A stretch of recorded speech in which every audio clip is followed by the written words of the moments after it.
Dr. Samir, I think many of you would know he has been in education industry for many years, particularly with the Wellinger Institute of Management. He has been their chief marketing officer for 12 odd years, and now he has founded for the last 3.5 years, close to 4 years, Yangpu Education. They represent some of the best brands in the world in executive education in India. They help companies in their admissions, some of these international companies in their admissions in India. And of course, they work with students and their parents in sort of their career gaps, also with the corporates in kind of bridging the training needs of their people.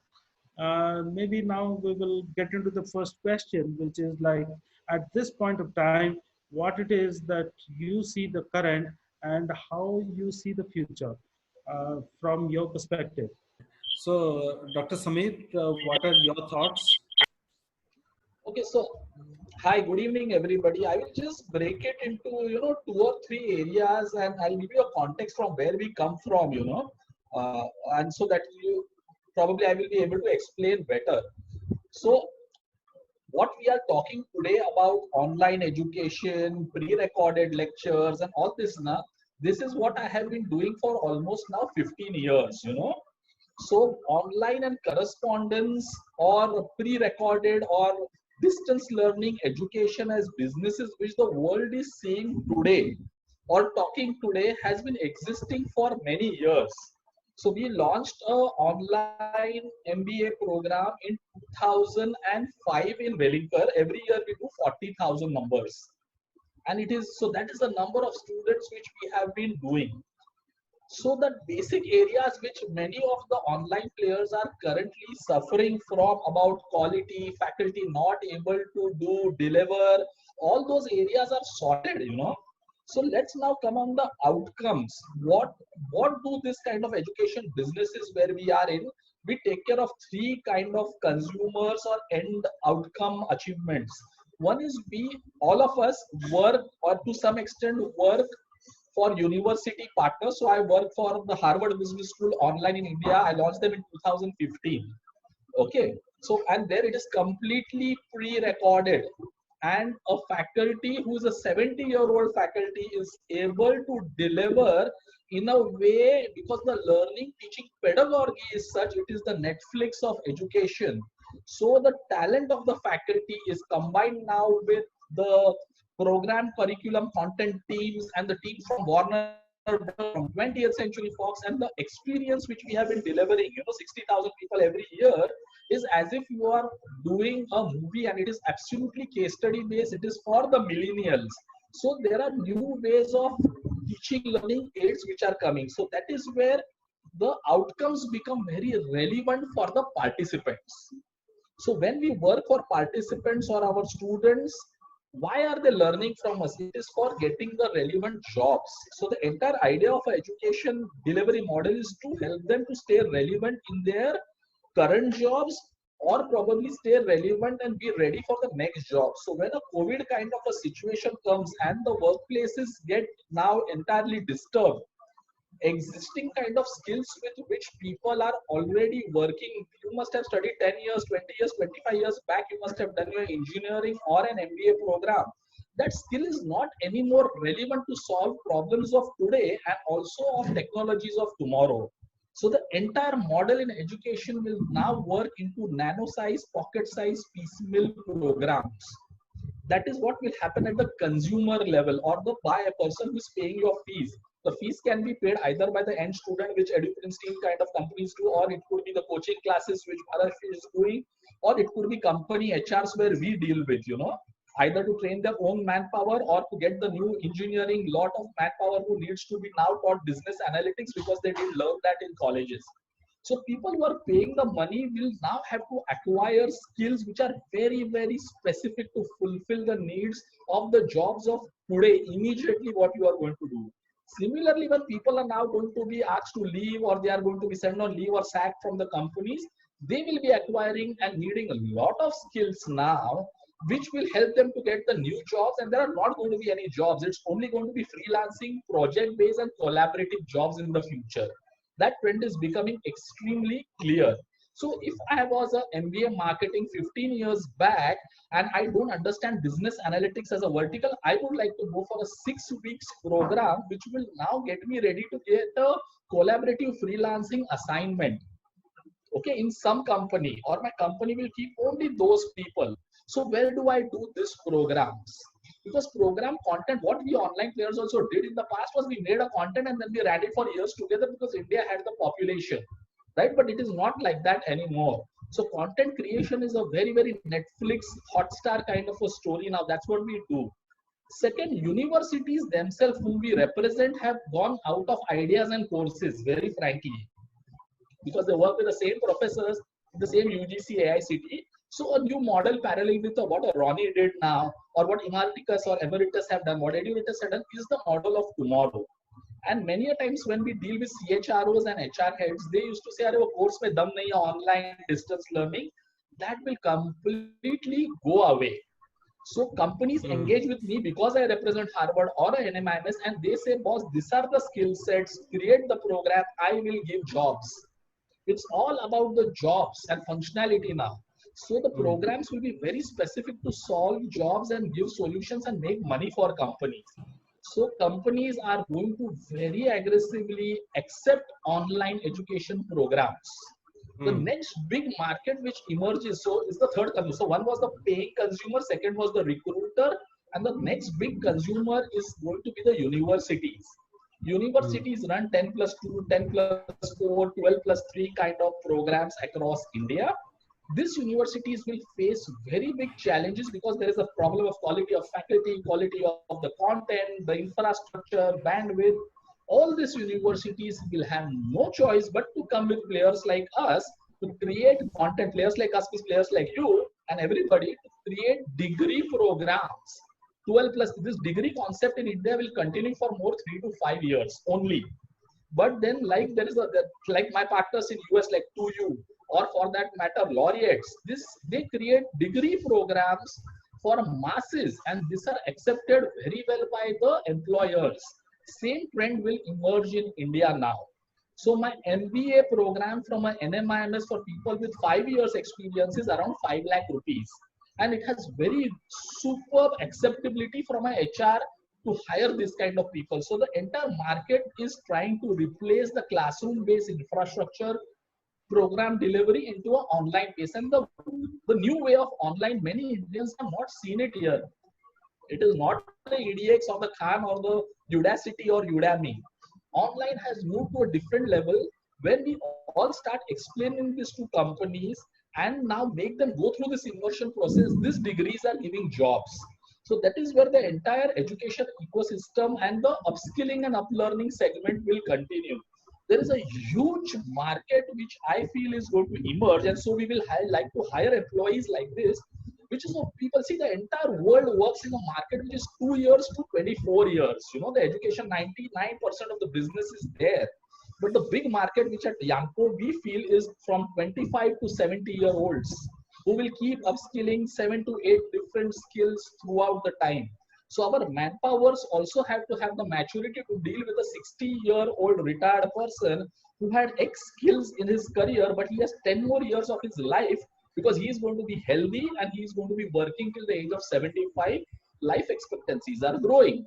So how do you take care of this guy for relevant programs which will make him employable as a freelancer, because government cannot support your pension schemes anymore across the world.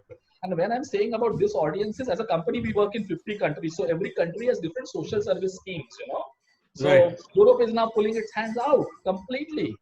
So how do you train a person with a 30 hours program who was a great banker, and now you are helping him with a program on finding financial frauds by using machine learning or AI in a language in which he will understand. So in fact, at the Harvard Business School, the kind of programs we give you in 4 to 8 weeks, assuming it's a financial accounting program and you don't know anything of finance before you come in the course, but in 8 weeks, you can now start reading the balance sheet. So there are aids, so that opens up markets. See, I'm giving the scenario, so that are the business opportunities, content development, university partnership, to help them to go online. What actually Mr. Agarwal is doing, you know, you're taking coaching classes online, giving a backup. huge universities and colleges are needing this. So manpower who has in my business. So who do we hire the HR thing? Definitely freelancing model. Very, very few fixed people will be there. Lower fixed cost, very high on performances and incentives, so the good people get attracted.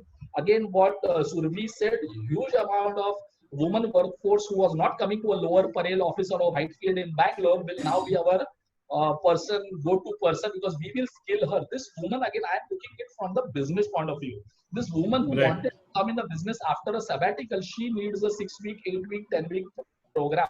So that Yeah. she becomes now relevant and comes in our workforce. So the entire model, which will evolve to many of us in education, is you come and learn from us and work with us also.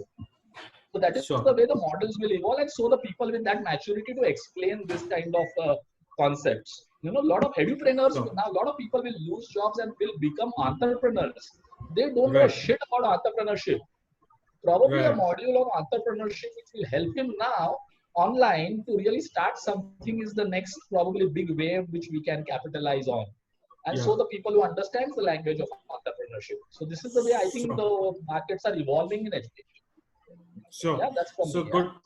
good sort of a holistic perspective from your view that you have presented. I hope it's kind of meaningful. We'll come back to some of the questions that people might have. I'd like to ask Anurag and Samir. The question is, see, over the last few years, I think the progressive institutes have always tried to uh, create a hybrid of online and offline. Of course, offline was their major stay and online was small. Whether it is your the large educational institutes like this Akas Institute or any of those exam prepping institutes, to some of the universities, very well-known universities. So from now on, do you see the mix going more digital, or at least 50-50, or do you think there will be completely some digital only university coming? So, Dr. Samir, I mean, people go to Harvard Business School to do the degree. They want to really go and study in the classroom and all of that. So, while HBS online education is available, but still, the perception is that you tend to take a lot more when you go to that institute. So, is that likely to change? So see, institutes are in 2 or 3 categories. You know, the bigger names like the Ivy Leagues or the next 100 across the world, and also in India, leaving the 20 IIMs and then the 35 to 40 other universities or the business schools in the management space, they will always continue to have full classrooms. Okay, because people come there for experience. There is a entry gate to come into premium institutions. Right. So probably if a IIM has 3 lakh people who give CAT, only maybe 15,000 people may make it into the various IIMs or the ISB or MDI or SPJNs, Right. right? Right. So same happens with NMAT. 80,000 people give NMAT in an MIMS. In Wellington, 17,000 people filled form this year. So the premium institute will always attract students to come in the classroom. And what these institutes will continue to do is they will continue to increase the fees. Right. That is the idea. So keeping the exclusivity, because now not the program will not happen only in our Boston campus. It will be happening at multi-location immersion opportunities. So the Correct. fees will continue to increase, and the good talent will always try to come to classroom for conventional programs. Correct. Correct. The bigger challenge is going to happen for universities below that line. Because see, Yeah. what a university or a college should do is not in their hand. It is in the hand of the employer. Yeah. Most Yeah. of the Understand. colleges are placement agencies, right? What are business Absolutely. schools? We are placement Yeah. agencies. People Correct. may Correct. talk about career, but then ultimately they talk about packages. So Right. that's Right. that's the very simple equation in So good education. point. Good point. Yeah. Thank you. Good point. So that's the Yeah. way it is. So Yeah. if Absolutely. companies start accepting, which Yeah. companies start accepting कि boss मुझे 12+3 वाला student नहीं चाहिए. Hmm. I am okay to take an online degree student who has Yeah. done an online program from a Yeah. great college and combined with a great education provider like Yanko. I will Right. give him a job. So, like Right. I tell you in a parallel, because of the HR context, at NMIMS, we just charge 99,000 rupees extra from you. Okay, in a 80,000 MBA program online, we charge 9,000 rupees extra. We give you 8 mentoring sessions, and we give you 6 job opportunities in 5 kilometers of your house. Ah, So okay, why that's the hell should interesting. anybody go in an MBA program? Yeah, Enough to by paying 12 or 20 lakh fees, because I'm not that CAT CET ATMA type of a person. I'm a yeah, fresh graduate. I'm okay to do an online program. I'm getting mentored, and I'm also getting 6 job interview opportunities. I'm that guy who's going to get 25 to 40,000 salary. I'm very happy. good, very I good. sell a 5 lakh rupee program. There we charge 20,000 rupees from you, and still we give you this mentoring and networking. And this is done Yeah. through the Manpower group I'm doing. Samir, your closing thoughts? So I'll tell you with our example, we are not by design not funded startup. Okay. Second, we don't own any product, so we are a complete performance company, and we charge pretty high fees to our partner universities and tech edutech companies whom we aggregate students for. We are becoming very clear, at least that is my experience. Maybe our HR plans may not have been that aggressive. Our employees, because we've gone drastic on salary cuts, on high levels of performances, and and we have not seen those kind of results what a work from home should have ideally given, because we deal with consumer segments who are people who are fresh graduates or 2 to 5 years experience in NMIMS who want to do an MBA. So those guys, our customers themselves, are losing jobs or getting pay cuts. So if that being a scenario, we are getting clearer by the day that we should invest more money on technology now. We are going to do away with this all huge feet on streets. It will be completely AI based skill predictive engines, which we are going to be using now. So a lot of things. So if we understand marketing, the funnel strategies, we will now implement those. So our sales are going to be highly robot driven, highly chatbot driven, highly automated, pre-calendared events, pre-calendared counselings, and that is the way we are going. So our Right. entire investment will now move to technology than to have very limited manpowers. So that is the way we are looking at. Many companies in marketing will invest now in tech and automation other than manpower, because now we have seen work from home has really not worked so successfully for many. In fact, many of us who are in education but also internally in heart in heart admit. So if I so proudly say I represent ISC, Barcelona and Harvard, but they are giving programs free. Currently, a lot of courses are available free. So Yeah, consumers will not buy programs in the next few months. So it's correct. better to cut down on manpower, have limited core teams only, and move completely on AI-based tech products, which will drive numbers tomorrow. So that's what Sure. I feel is going to happen in the time to come. Okay. Okay. Also, a lot of companies, as Urbi also mentioned, will now move from fixed cost to outsource a lot of activities to third-party companies. So it is maybe for enrollment acquisitions, which probably Enroll Christine, who was doing on its own, may now say, okay, why don't we outsource this completely? So people will be ready to share and collaborate and reduce on margins, but still continue to remain afloat, because investors also will start pulling in out the money now. Right. So it's going to be a collaborative led game now.